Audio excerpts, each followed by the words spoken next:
domingo a gente compartilhou aqui sobre gerar vida plena através de uma realidade. E a gente já falou sobre através da adoração na nossa vida. Já falamos também através da oração. E hoje nós vamos falar sobre através dos votos espirituais. Vamos aprender um pouquinho com a Bíblia sobre fazer um voto. Como fazer um voto e por que fazer votos. E o que isso pode acrescentar na minha vida e fazer com que eu acesse a plenitude de Deus. Nós vamos falar sobre gerando vida plena através do poder do voto espiritual.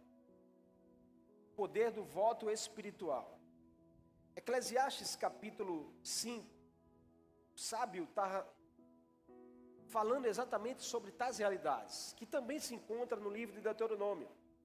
Quando Deus está estabelecendo, através de Moisés, um parâmetro e uma direção para que o povo possa fazer as coisas de forma organizada. E aí aqui em Eclesiastes 5 diz assim: quando a Deus vocês fizerem algum voto, não tardes em cumpri-lo, porque não se agrada Deus dos tolos. O que votares, paga-o. Melhor é que não votes do que votares e não cumprires. Essa é a palavra de Deus para mim e para você. Num despertamento sobre a importância dessa disciplina espiritual para a nossa vida. A importância dessa realidade espiritual no nosso dia a dia. Ou em algum momento da nossa jornada. A prática do voto espiritual, irmãos, tem a capacidade de intensificar o nosso envolvimento e o nosso relacionamento com Deus. Quando a gente pratica o voto espiritual, quando a gente assume um voto espiritual, quando a gente faz um voto espiritual para com Deus, como o texto aqui do sábio está dizendo em Eclesiastes, que aqueles que fizerem um voto com Deus, não tardem em cumpri-lo, em pagar esse voto, porque Deus ele não se agrada daqueles que prometem, que fazem um voto e não cumprem. Melhor é que não faça. Melhor é que você analise se você vai ter condições de cumprir aquilo que você está se propondo diante de Deus, do que você se propor e no meio do caminho você ficar, no meio do caminho você desonrar, no meio do caminho você não cumprir aquilo que você fez ou estabeleceu. Então o voto espiritual é bíblico, amém? Voto espiritual é bíblico, nós encontramos muito no Antigo Testamento essa realidade, mais no Antigo do que no Novo, e eu vou explicar por quê. Mas isso não isenta de que hoje nós, em Cristo Jesus, podemos e devemos fazer votos para com Deus, porque isso vai intensificar o nosso relacionamento com Deus, isso vai nos aproximar mais de Deus, isso vai nos fazer estar mais concentrados nas coisas de Deus do que nas coisas desse mundo.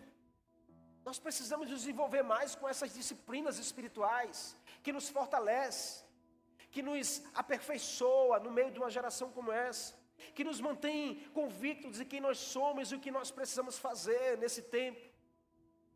O voto espiritual, irmãos, é um apelo especial para colocar nossa fé em ação. É nada mais do que isso, de você se comprometer em algo com Deus, para simplesmente você exercitar mais a sua fé, você treinar mais a sua fé. Então isso só traz benefícios para você e para mim. A Bíblia nos ensina a respeito do voto.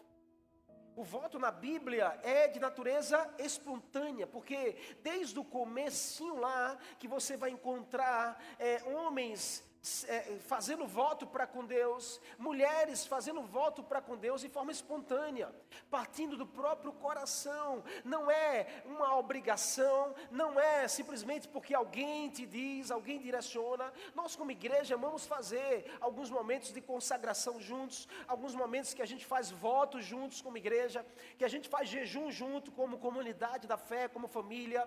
Mas é extremamente importante você, como um ser humano, como discípulo de Cristo, como um cristão nesse tempo, você também ter o seu relacionamento pessoal com Deus. Você também não precisa esperar que alguém venha e diga algo para você fazer. Então o voto na Bíblia, ele é real, ele é espontâneo, ele é realizado de forma voluntária.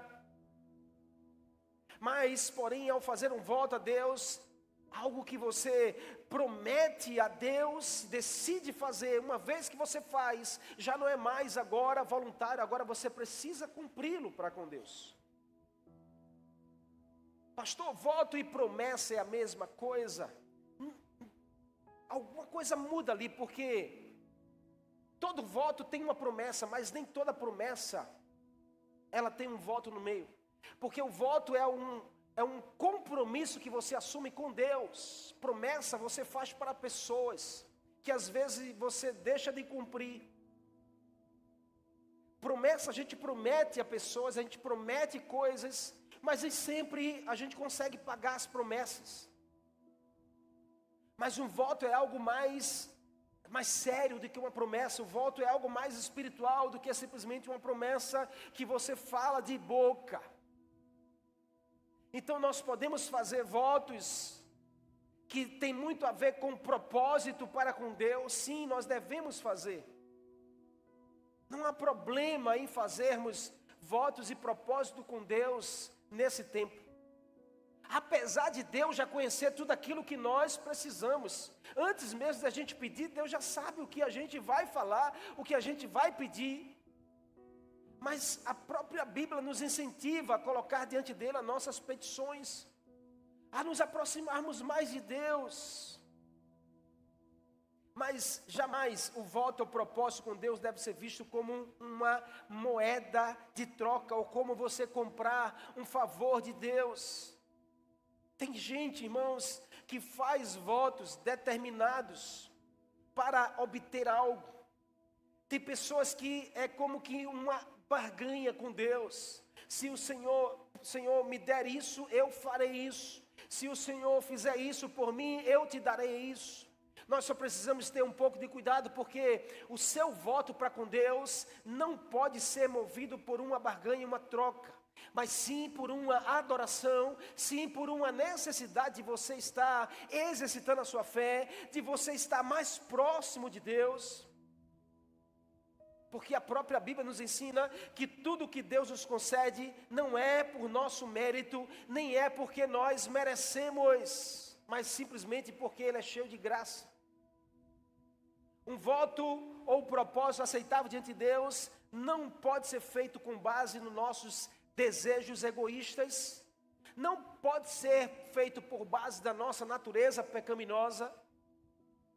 O verdadeiro voto bíblico ou propósito bíblico com Deus não tem por finalidade máxima a satisfação da soberba do homem. O problema é que a gente confunde as coisas. Aí, pastor, fiz uma promessa, eu tenho que pagar essa promessa de sair andando pela avenida toda até chegar, porque Deus me deu esse milagre. Nós só precisamos ter um pouco de cuidado se aquilo que a gente se compromete com Deus não tem muito mais a ver com a nossa vaidade, com o nosso ego humano, com a nossa soberba, ou com a nossa satisfação pessoal. Que Deus não precisa disso para te dar alguma coisa, porque Ele é bom, Ele te dá. Se você faz ou não faz, Ele te dá, porque Ele é teu Pai, Ele é bom. Ele é cheio de graça e misericórdia. Deus não nos livra porque a gente é merecedor. Deus nos livra porque Ele é cheio de misericórdia para conosco. Porque nós não somos merecedores de nada, irmãos, nós somos falhos e pecaminosos. E nós precisamos avaliar como anda o nosso relacionamento com Deus num tempo como esse. O quanto nós estamos buscando a Deus, o quanto nós estamos nos comprometendo com Deus de forma verdadeira. Precisamos ter um pouco de cuidado com os votos que a gente faz. Eu vou fazer um voto para ter um carro novo. Eu vou fazer um voto para ter uma casa nova, melhor. Eu vou fazer um voto para ter, pastor, para ter algo que para ter um salário de 10 mil reais. Tenha cuidado. Deus pode te dar isso, amém? Amém ou não? Deus pode te dar porque Ele sabe que você precisa. Mas todas as vezes que o nosso voto ele é inspirado por uma soberba, uma vaidade humana, você não pode esperar que Deus responda simplesmente porque você quer. Que possamos estar com o coração cheios quando a gente se fosse comprometer com Deus, o coração cheio de Deus. Quando a gente for fazer um voto com Deus, que seja para glorificar a Deus. Se Deus nos concede tais bênçãos e você é merecedor de tais bênçãos, porque você tem um pai que é abençoador, é porque Ele cuida de nós e não porque você fez algo para chamar a atenção de Deus.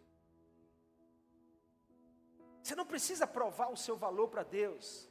Você não precisa provar o valor que você tem fazendo algo para Deus ou abrindo mão de algo para chamar a atenção de Deus. Por isso, irmãos, que em Cristo, no Novo Testamento, nós encontramos os ensinamentos bíblicos de que o melhor voto é ofertar a nossa vida ao Senhor. O melhor voto que nos cabe hoje é darmos a nossa vida a Deus, é dizermos: Senhor, eu quero fazer um voto com o Senhor, é uma aliança perpétua, até que o Senhor venha, eu estarei aliançado com o Senhor. Nós precisamos fazer votos assim. E assim como no casamento existem os votos que são feitos do noivo para a noiva, da noiva para o noivo, votos que são escritos, lidos, votos que são até um livro quase, assim também precisa ser a nossa vida para com o Senhor. Nós precisamos fazer votos de uma aliança, votos de que a nossa vida pertence a Ele, votos de que nós agora decidimos um estilo de vida diferente. Esse é o melhor voto que eu e você podemos fazer. Por quê, pastor? Porque, diga assim, voto espiritual não muda Deus, mas muda a você. Um voto não vai mudar Deus, mas vai nos mudar, vai nos transformar, vai nos levar mais perto de Deus. Você está comigo? Nós temos votos, você vê, a Bíblia vai falar de homens que fizeram votos para Deus. Jacó fez um voto para Deus, dizendo: Senhor, se tu me ajudar a eu me livrar do meu irmão, a eu não morrer no caminho, se o Senhor me ajudar a voltar segurança para casa, eu farei um altar para o Senhor, eu irei dedicar a minha vida ao Senhor, e eu te darei o dízimo de tudo o que eu receber. Deus se agradou do voto de Jacó e o abençoou. Mas você vai para um homem chamado Jefté, um líder do exército, e diz: Senhor, se o Senhor nos der vitória no campo de batalha, se o Senhor nos abençoar e derrotar o inimigo de Israel, eu vou fazer um voto com o Senhor, eu irei consagrar a primeira pessoa que aparecer na minha frente quando eu voltar para minha casa. Deus fez o que ele estava pedindo. Quando ele volta para casa, a primeira pessoa que vem receber ele é a sua filha. Está lá na Bíblia, é um voto de sacrifício, porque ele precisou cumprir aquilo que ele disse ao Senhor. Se você faz um voto para Deus, cumpra, que Deus não se agrada daqueles que prometem e não faz. Nós precisamos ser uma igreja devotada a Deus, a Jesus e ao Espírito Santo. Uma igreja compromissada com o Evangelho, uma igreja compromissada com a palavra de Deus, uma igreja compromissada com o chamado de Deus na nossa vida, com a presença do Espírito Santo que queima em nosso coração, para a gente falar de Jesus e fazer algo por Jesus. Você pode dar um amém nessa noite? Você também vai ver o voto de Ana, que é um dos mais fortes da Bíblia, porque Ana diz: queria muito ter um filho, e você vê Ana orando ao Senhor, dizendo: Senhor, eu quero fazer um voto, que se o Senhor me der a oportunidade de eu gerar um filho, eu irei dar a ele para servir ao Senhor. Uau, sabe o que é uma mãe esperar tanto por uma criança, e quando colocar a criança no colo, ela saber que agora ela vai ter que cumprir aquilo que prometeu a Deus, que é dar o seu filho para servir ao Senhor. É você receber aquilo que você quer e você dizer: agora que eu recebo, vai servir para Deus. São votos, irmãos, que servem de exemplos para mim e para você. A gente quer muito um carro, mas nós precisamos devotar a Deus aquilo que o próprio Deus nos concede ter. Dizer: Senhor, eu quero usar para te servir. Nós precisamos ser essa geração que identifica que tudo é de Deus e tudo pertence a Deus e tudo volta-se para Deus. Eu quero ler um texto e a gente aprender algumas lições aqui. Se você está com a Bíblia aberta, abra por favor em Mateus capítulo 3. Do verso 1 ao verso 4, a Bíblia diz assim: naqueles dias surgiu João Batista pregando no deserto da Judeia. Ele dizia: arrependam-se, pois o reino dos céus está próximo.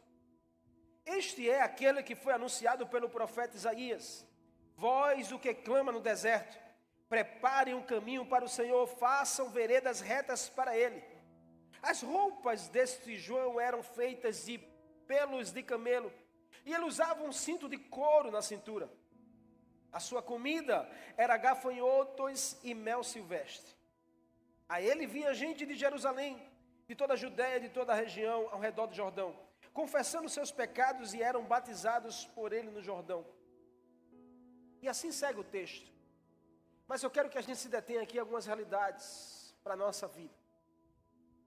Porque fazer um voto, irmãos, consagrar nossa vida ao Senhor, requer de nós algumas atitudes, requer de nós algumas posturas, requer de nós algumas escolhas. E a gente, quando olha para esse texto do exemplo de João Batista, um homem extremamente devotado para Deus, um homem que veio numa missão de servir a Deus e gastar a sua vida servindo ao Senhor. Nós precisamos dessa geração, irmãos, estar avaliando como estamos gastando a nossa vida nessa terra, o que nós estamos realmente fazendo, o que é valioso para nós, o que tem valor para nós, quais são os princípios que precisam estar em nosso coração. O Senhor quer uma geração que seja capaz de gastar a sua vida para servir a Ele. João Batista é esse exemplo para nós. E nós precisamos aprender a entender o valor da força de um voto espiritual na nossa vida. O que isso pode acrescentar em nós. O que isso pode agregar na nossa vida, no nosso legado. O que isso pode forjar o nosso caráter. Nós não podemos ser uma geração rasa, uma geração superficial. Nós não podemos ser crentes Nutella, que qualquer coisa se desmancha, que qualquer coisa fica no meio do caminho, que não consegue suportar uma dificuldade, que não suporta uma adversidade. Ei, o Senhor te chamou e colocou em você o Espírito Santo, o Espírito de força e ousadia, para você permanecer firme e para você impactar essa geração. Mas existem disciplinas que requerem de nós, e o voto espiritual é uma disciplina na nossa vida. Olhando para esse texto, nós vamos aprender algumas lições. O que o voto espiritual, pastor, pode gerar em nossa vida? O que isso pode agregar em mim, como pessoa, como igreja? Nós precisamos estar prontos para fazer votos com Deus, votos com a igreja e votos com pessoas. Olhando para esse texto de João Batista, nós vamos aprender algumas lições, e a primeira delas é que nós, através de um voto espiritual, nós nos tornamos capazes de, mesmo estando na terra, a gente gerar uma influência que é do céu. Então viva na terra sobre a influência do céu. O texto diz no verso 1, naqueles dias, que dias são esses? Após 400 anos que Deus passa em silêncio, que é o chamado período interbíblico, do Antigo Testamento para o Novo, Deus não falava mais com ninguém na terra. Após esses dias, surge-se um profeta no deserto, um homem que Deus, ele chama desde o ventre da sua mãe, chamado João Batista, para uma missão. E aí o texto vai dizer que ele pregava no deserto da Judeia. Preste bem atenção nesse detalhe. A afirmação pregava no deserto da Judeia fala de algo que ele estava fazendo na terra, mas era uma realidade do céu. Ele pregava arrependimento, uma atmosfera do céu, no deserto, no ambiente da terra. Preste atenção nesse detalhe, irmãos, porque a gente precisa parar um pouco de sermos terrenos demais e começarmos a sermos espirituais demais. Pararmos um pouco de ser humano demais e sermos mais espirituais na nossa vida.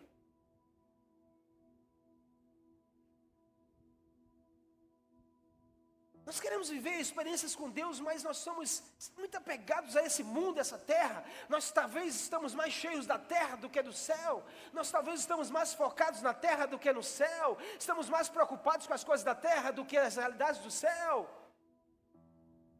Isso vai nos roubando, isso vai nos atrapalhando, isso vai nos esfriando, isso vai nos amolecendo, isso vai nos deixando mais distantes de realidades espirituais. Mas o Senhor está nos chamando para essa última hora de sermos homens e mulheres que têm capacidade de influenciar a terra sobre uma realidade do céu. Aonde você está, Deus quer usar você. Na sua casa, Deus quer que você seja a fonte de gerar um ambiente do céu sobre a sua casa. Mas às vezes, irmãos, a gente esquece disso, a gente está muito mais distraído com as coisas dessa terra, a gente está focado nas realidades da terra, esquece que o Senhor quer nos usar para gerar um ambiente do céu sobre a nossa família, sobre a nossa casa. João Batista, mesmo vivendo nas dificuldades da terra, chamado deserto, ele era conduzido pela influência do céu. A sua maior atenção estava nas coisas do céu. A sua maior atenção estava nas coisas de Deus. Nós fazemos parte de uma geração, irmãos, que qualquer coisa, a gente troca Deus por qualquer situação. A gente deixa de lado aquilo que Deus acendeu um dia no nosso coração. A gente abre mão fácil das coisas que Deus, Ele quer nos dar e quer nos usar para gerar realidades novas.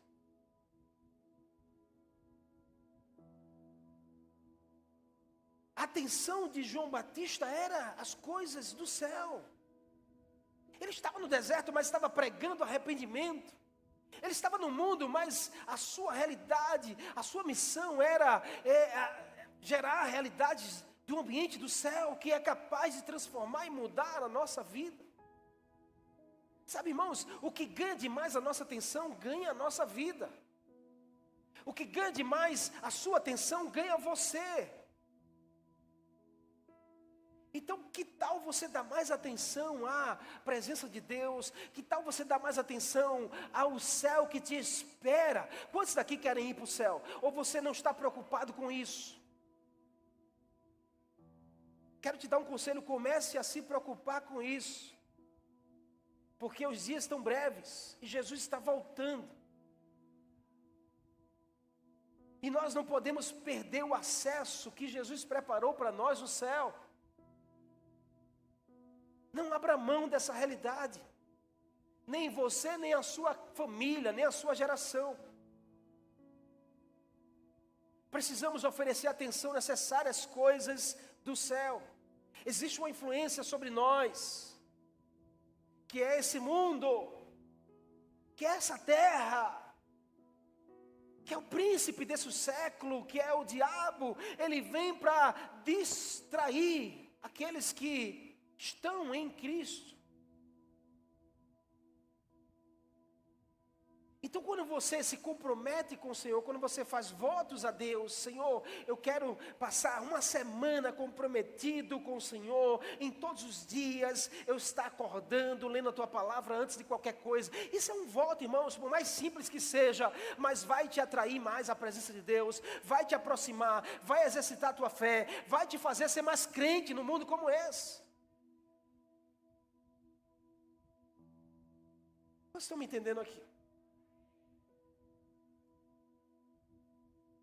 Você não foi chamado para dar de férias.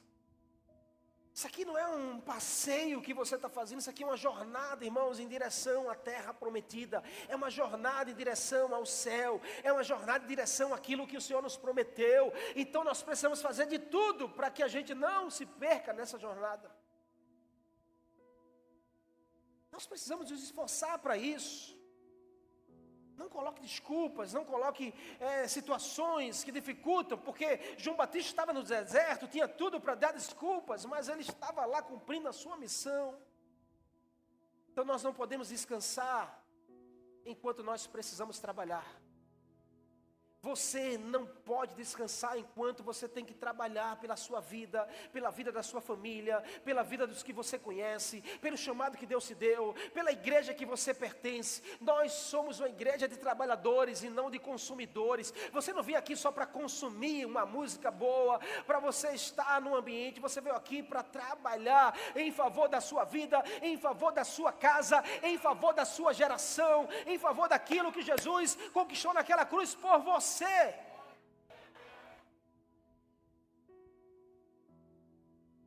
Não abra mão fácil para o diabo roubar a sua vida, roubar a sua família. Deus tem uma promessa para você. Deus tem uma promessa para o seu casamento. Deus tem uma promessa para os nossos filhos.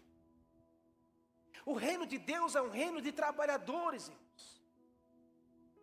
É colocar a mão no arado, é como Jesus disse. Aqueles que foram chamados para o reino, colocam a mão no arado. E você não pode mais olhar para trás. Agora você tem que seguir a sua jornada. É fazer o que precisa ser feito para receber o que você precisa receber. O que você precisa hoje? Ah, pastor, eu preciso de fé. Quem precisa de fé, irmãos, tem que orar. Tem que ler a Bíblia. Ah, pastor, eu preciso de força. Quem precisa de força, irmãos, tem que treinar a sua vida espiritual com Deus. Ah, pastor, eu preciso de prosperidade. Quem precisa de prosperidade, irmãos, tem que semear. Não adianta a gente estar aqui só esperando. A gente precisa estar trabalhando para mudar as realidades da nossa vida, da nossa casa. Quantos estão me entendendo em nome de Jesus? Não adianta você estar só reclamando, nada muda na minha vida, nada acontece para mim, as portas não se abrem. O reino de Deus é um reino de trabalhadores. O que o Senhor quer é te encontrar trabalhando. Se Ele te encontra trabalhando, tenha certeza que a recompensa vem na sua direção. Então trabalhe pela sua vida, trabalhe pelo seu casamento, trabalhe pela sua geração, seus filhos. Trabalhe pelo chamado, o ministério que Deus te entregou. Trabalhe pela igreja que você pertence. Trabalhe pelo reino de Deus nessa terra. Aonde você está? Pastor, certa vez um jovem veio, eu vou abandonar tudo porque eu me converti e o Senhor falou comigo que eu tenho que ser um missionário. Eu disse, você não vai abandonar em nada, porque Deus vai te usar como missionário aonde você está e o que você está fazendo. Eu vou largar meu trabalho porque eu quero viver agora de missões. Vai largar trabalho coisa nenhuma. É lá que Deus quer usar você. Ai, pastor, que é isso? É isso mesmo, irmão, porque Deus usa você lá, depois Ele vai te promover para outro lugar, e depois Ele vai te levar para outro lugar, e quem sabe você não chega lá onde Deus quer que você chegue.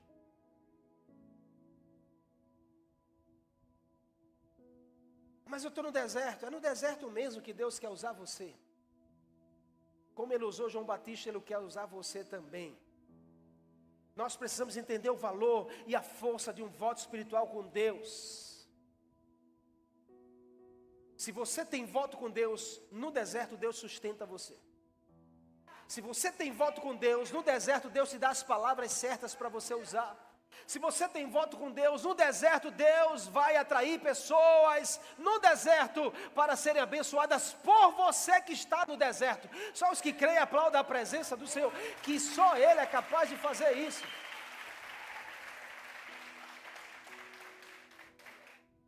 Porque a Bíblia vai dizer que as pessoas eram atraídas aonde João Batista estava. O que alguém que está no deserto, irmãos, tem para dar? Não se preocupa não, se você olha e diz assim, a minha casa está passando por um deserto.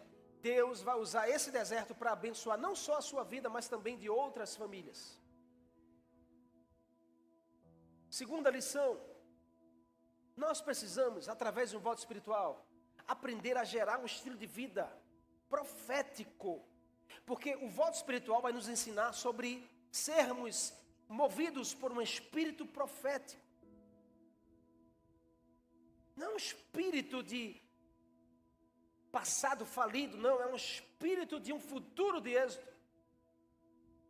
O que é o espírito profético? É aquilo que nos impulsiona para a frente. O que João Batista dizia no deserto para quem ouvia ele pregar arrependimento? Ele dizia, arrependam-se, porque o reino de Deus chegou. Arrependam-se porque Existe um passado de ruína, de desonra, mas um reino de glória e de honra para você. E só acessamos esse reino através de arrependimento. A expressão nesse texto dizendo, prepare um caminho para o Senhor, aponta para um propósito de vida futuro. E aí quando nós descobrimos em Deus esse espírito profético, nós vamos entender o porquê nós estamos aqui, nós vamos entender o que nós devemos fazer, o jeito que nós devemos fazer. A gente já não vive mais de qualquer jeito, a gente já não faz mais aquilo que a gente fazia antes, a gente já não tem mais tanto prazer por aquilo que a gente tinha no passado, porque agora a gente assume um estilo de vida profético. Você está comigo aqui?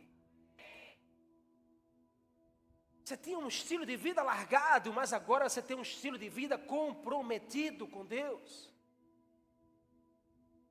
Você tinha um estilo de vida que não dava satisfação para ninguém, mas agora você tem um estilo de vida de alguém que tem uma aliança com Deus. Você tem um estilo de vida que você fazia o que você queria, mas agora você tem um estilo de vida que você, antes de fazer qualquer coisa, você vai perguntar, isso é para o louvor da glória daquele Deus que me pertence? O voto espiritual vai nos fazer ter essa consciência. Os compromissos que a gente vai assumindo com Deus e vai cumprindo nossos compromissos, vai nos fazendo ter um espírito profético que vai guiando nossos passos a cada dia, sem olhar para trás, olhando para adiante, olhando para o que está por vir e não para o que já passou. Quem é movido por um espírito profético não vive de qualquer jeito. Você está me entendendo? Existe um espírito em você. Se você está em Cristo, se você já entregou a sua vida para Jesus, existe um espírito profético dentro de você, que queima por uma realidade diferente, futura, que queima por fazer você olhar para frente, não para trás. Nós somos uma igreja profética porque a gente olha para frente, a gente impulsiona, a gente profetiza, a gente gera realidades que ainda nem existem, mas a gente já se movimenta como se elas já existissem. Isso é ser profético, é você, pastor, eu não tenho ainda, mas você já se posiciona como se você tivesse. Não aconteceu um milagre, mas você já está como se tivesse acontecido. O profético nos impulsiona, nos fazendo preparar algo para o que está por vir. A Bíblia diz que João Batista, ele pregava algo para frente.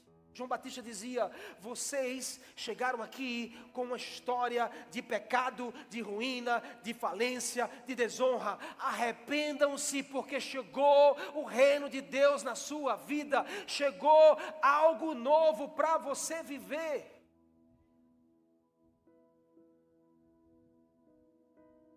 E aí João Batista dizia, é daqui para frente, irmãos, que a gente tem que viver de forma diferente. Um estilo de vida diferente. Que nada se assemelha a um passado. Para mim essa é a festa mais desafiadora, porque eu gostava muito no meu passado desse período. Porque eu era muito envolvido com essa realidade, né, de São João, de quadrilha. Então a minha vida era voltada para isso. Eu passei muitos anos da minha vida comprometido de cabeça, investindo dinheiro, participando 24 horas nessas realidades. Quando chega num período como esse, eu não posso em nada comprometer a minha vida num passado que não quero mais voltar. Nem muito menos comprometer os meus filhos, a minha geração. Por quê, irmãos? Ai, pastor, não é radical, irmãos, é uma decisão de um estilo de vida diferente que a gente precisa ter em Cristo. É uma decisão. Você está comigo? Ah, pastor, quer dizer que eu não posso ir dançar um forrozinho? Você é livre se você quiser ir dançar. Mas o que isso pode acrescentar na sua vida espiritual com Deus? Eu posso dançar um forró na igreja então, pastor? Sábado agora não vai ter, pastor? Vai ter.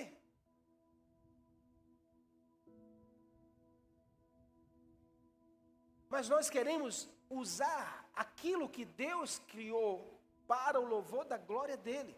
É diferente do que o mundo pega, o diabo pega aquilo que Deus criou, porque Deus criou as músicas, Deus criou os instrumentos, Deus criou todas as coisas. Tudo que existe foi Deus que criou.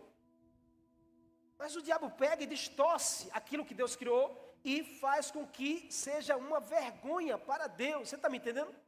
Então a questão é só você ter cuidado naquilo que você possa estar achando que é normal, mas na verdade está sendo uma vergonha para Deus. E nós não somos chamados para isso. Nós temos um espírito profético em nós que nos aponta para frente, que nos faz entender muito bem o ambiente dos céus, nos faz entender muito bem a linguagem do arrependimento de uma velha vida, de velhas obras, e a gente está prontos para experimentar o melhor de Deus na nossa vida, na nossa casa. Um dos maiores problemas hoje dos discípulos de Cristo é falar sobre Cristo e não se envolver com Cristo. Nós não podemos ser uma igreja que fala sobre o Espírito Santo e não se envolve com o Espírito Santo, que fala sobre Cristo e não se envolve com Cristo.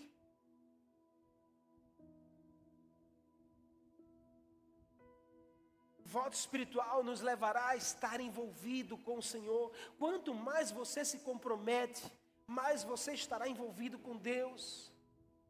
E quanto mais voto eu faço, quanto mais compromisso eu assumo, mais a minha vida passada vai sendo retirada de mim, mais a minha mentalidade vai se enchendo da presença do Senhor. Era isso que João Batista pregava no deserto, era isso que João Batista decidiu viver.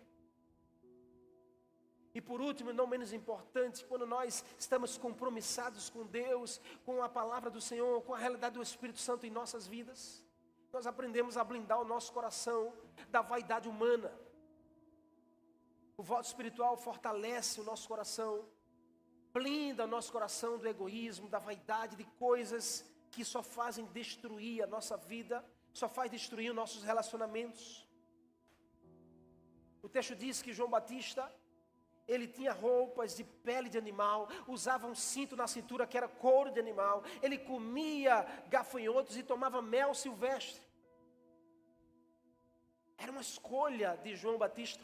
Isso aqui não é uma doutrina bíblica para você andar com roupa de pano de saco, para você andar comendo só mel, comendo animal. Não, não é uma doutrina. Aqui é um estilo de vida que João escolheu por alguém que estava com um voto diante do Senhor, compromissado com Deus. Isso é pessoal para cada um de nós. Mas uma coisa é certa: o seu compromisso com Deus precisa refletir em algo, em alguma mudança na sua vida. Se nada está mudando, é sinal de que nós não estamos nos comprometendo. Você está comigo?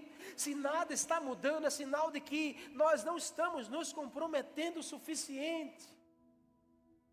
O compromisso que João tinha com o Deus que o trouxe à terra e que lhe deu uma missão, era capaz de mudar o seu estilo de vida, a sua forma de usar as coisas.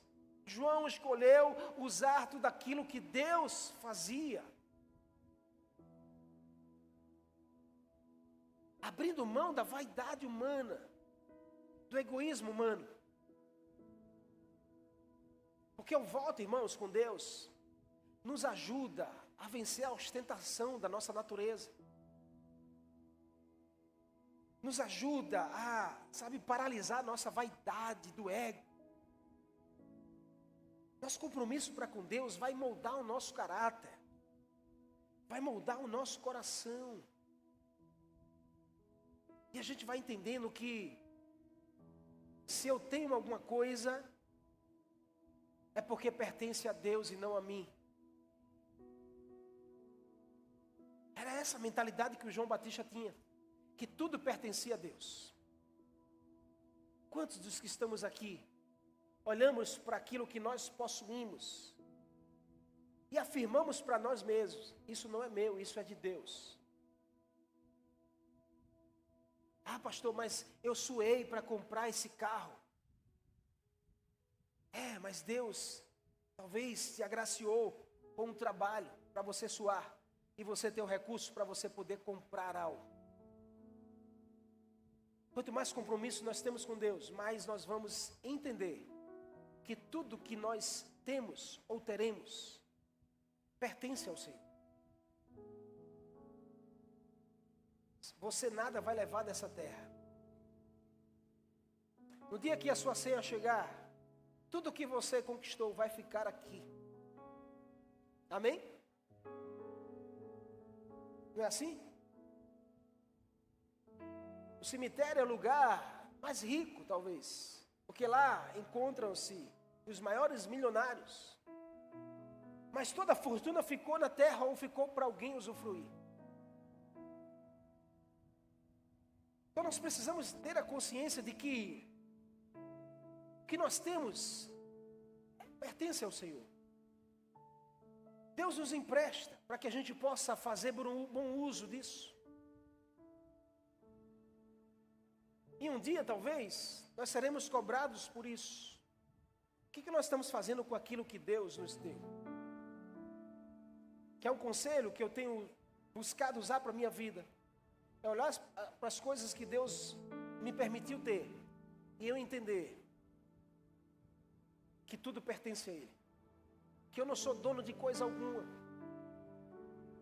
Ah, mas sua família, pastor, eu não sou dono da minha família, pertence ao Senhor. Seus filhos, eu não sou dono dos meus filhos, pertence ao Senhor. O carro não pertence a mim, pertence ao Senhor. A casa não pertence a mim, nada pertence a mim, tudo pertence ao Senhor. Esse é o coração que Deus quer que você tenha. Essa é a mente que Deus quer que você possua. Porque quanto mais você for assim, mais Deus pode te agraciar. Quanto mais você é assim, mais Deus pode te abençoar. Não é uma troca, é um reconhecimento de alguém que tem um voto, que tem um compromisso, que tem uma aliança com Deus. Porque o contrário é verdadeiro. 1 João capítulo 2, a Bíblia diz que, pois tudo que há no mundo, preste atenção nisso, irmãos, tudo que há no mundo, diga assim, tudo que há no mundo. O que há no mundo? Se não for cobiça. O que há no mundo? Se não for ostentação. O que há no mundo se não for vaidade? Essas coisas pertencem só ao mundo. No céu você não vai encontrar nada disso. Diz essa pessoa que está ao seu lado assim, no céu, você não vai precisar de nada do que você tem na terra. Então desapega das coisas desse mundo. Porque quanto mais apegado às coisas desse mundo, menos apegado às coisas do céu você estará. Ai, pastor, quer dizer que eu tenho que abrir mão, tenho que ser relaxado? Não, você tem que cuidar muito bem das coisas que Deus deixa chegar até a sua mão. Mas não se apegue, porque amanhã Deus pode tirar de você.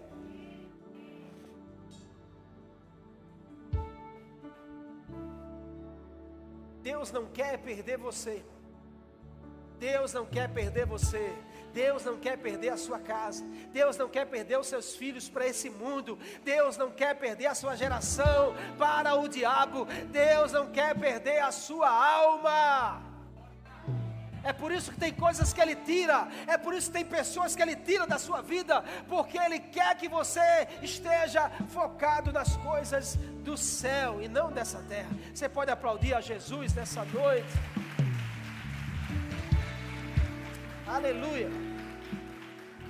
Paulo diz em Filipenses 3, verso 7: pois para mim o que era um dia lucro, eu decidi passar a ser perda por causa da minha aliança com Cristo. Sua aliança com Jesus precisa ser mais importante do que todas as coisas. O seu voto para com Deus precisa ser o mais valioso de todas as coisas. Ser cristão é uma escolha. É escolher nada ter e tudo possuir. É entender que Deus nos usa como mordomos das coisas que pertencem a Ele. Porque se você tem isso aí que você tem hoje, é porque Deus te deu. É porque Ele, na verdade, permitiu chegar na sua mão e dizer: meu filho, minha filha, cuide bem disso como se fosse seu. mas na verdade é meu, diz o Senhor.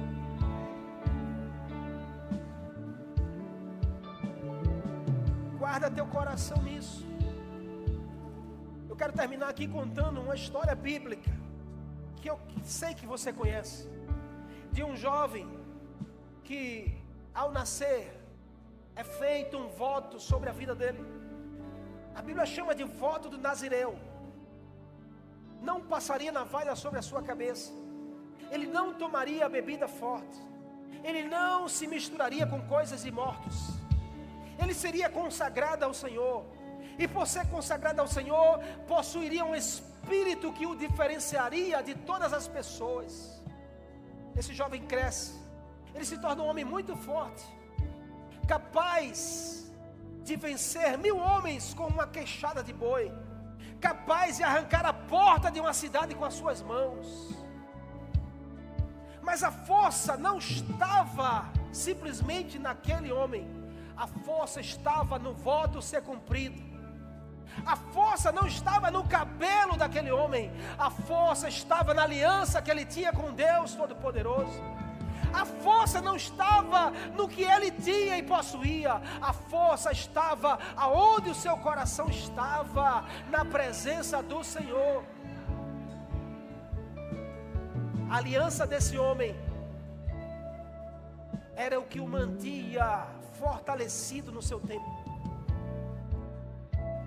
E sabe o que era mais incrível?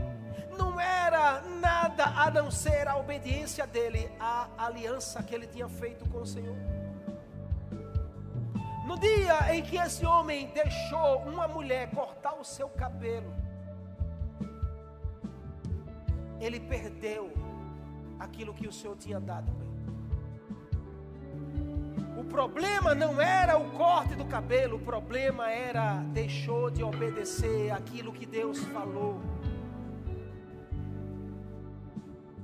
Não deixe de obedecer aquilo que você se comprometeu com Deus um dia. Isso é voto, isso é aliança, isso é compromisso. Se um dia você entregou a sua vida para Cristo, viva agora essa aliança para todo sempre, até que Ele venha. Permaneça obedecendo ao Senhor. Não deixe ninguém cortar esse voto que você fez. Não abra mão do compromisso que você assumiu com o Senhor. Sabe qual foi o final da história desse homem? É que ele perdeu até a visão, seus olhos foram arrancados. Porque normalmente é assim, quando a gente simplesmente abre mão do nosso compromisso, abre mão do nosso voto, abre mão da nossa aliança, nós vamos perdendo as forças, nós vamos perdendo pessoas, nós vamos perdendo a presença do Espírito Santo e nós perdemos a visão. A gente vive como se não tivesse mais nada, a gente não faz mais questão de nada, a gente não se alegra mais com nada, a gente não faz prazer mais em nada, a gente não quer mais estar em nada, porque perdeu-se a visão. Quem não enxerga não consegue, irmãos, contemplar. Hoje o Senhor te trouxe aqui para despertar o seu coração. Está na hora de você se comprometer mais com o Senhor. Está na hora de você realmente assumir: Senhor, o meu voto principal contigo é: eu dou a minha vida para servir ao Senhor. Eu quero gastar os meus dias nessa terra servindo ao Senhor. Eu quero abrir mão de tudo que não tire a presença do Senhor na minha vida. Hoje o Senhor quer que você entenda o valor e a força de um compromisso, de um voto espiritual na sua vida. Nós precisamos fazer parte dessa geração compromissada com o Senhor. Fecha teus olhos aonde você está. Queria que você pudesse orar nessa hora. Queria que você pudesse orar por você. Essa não é a hora de você orar por ninguém, é orar por você. Você dizer: Jesus, me ajuda a cumprir os meus votos, me ajuda a cumprir a minha aliança, porque toda aliança requer compromisso, Toda aliança requer desafios, mas também requer compromisso. Diga para ele: Senhor, eu quero renovar a minha aliança contigo. Eu quero, Jesus, estar como alguém que vive através de um voto espiritual, de uma aliança, de um compromisso que eu tenho com o Senhor. E eu não quero abrir mão disso. Eu quero que a minha vida seja algo que para servir ao Senhor. Eu quero que a minha casa seja para servir ao Senhor. Eu quero que meus dons e talentos sejam para servir ao Senhor. Eu quero que tudo que eu tenho seja para servir ao Senhor. Eu quero gastar os meus dias na terra servindo ao Senhor. Essa é a minha aliança, é o meu compromisso com o Senhor. As demais coisas, eu sei que o Senhor acrescentará na minha vida. As demais coisas, eu sei que o Senhor me dará aquilo que eu preciso e aquilo que a minha casa precisa, mas eu não posso abrir mão de um voto, de um compromisso. Em nome de Jesus.